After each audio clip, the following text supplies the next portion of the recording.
Okay, so we're still awake. We are. I mean that in the nicest possible way. It's halfway through the afternoon. It's a bean bag after all. We could be sleepy, but we're not. Nope. We're full of beans. We are. Bag. Sorry. Well, Right. come Anyway, on, get on with it. Right, Mike. Where have you been? What have you learned? Hi Martin. Well, I've just been with Jane Hart talking about social learning, social collaboration.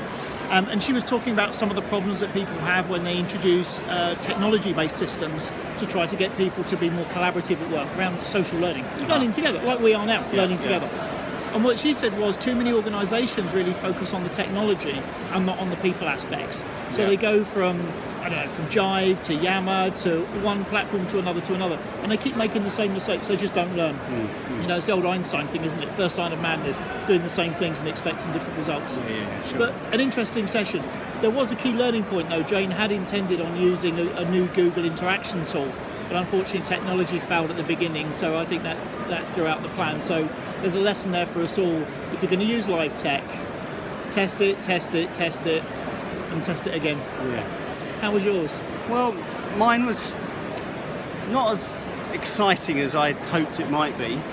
It was about learning, kind of moving from learner control to learner choice. So it's an interesting area because it's basically organisations grappling with,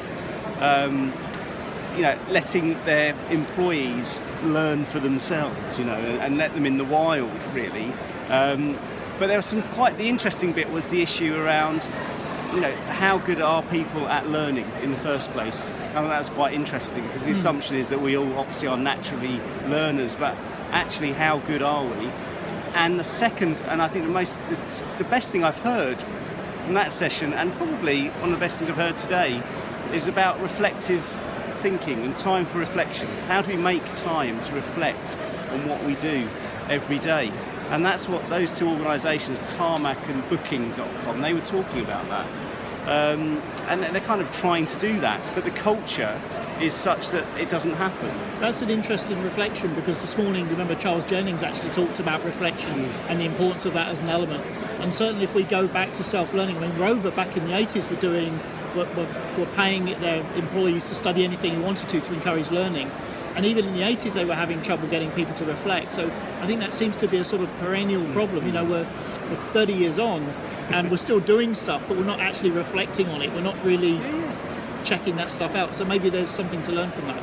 I think so. I mean, I think there's all this talk about agility, speed, pressure to get stuff done, but we know that we have to be able to stop and think about where we're going, what we're doing, how we're doing it. Could we do it better? Our brains need that. We just need it. So I think that's something we're going to grapple with a lot more. Well, I think interestingly, this good old beanbag, our friend here today, is actually our reflective.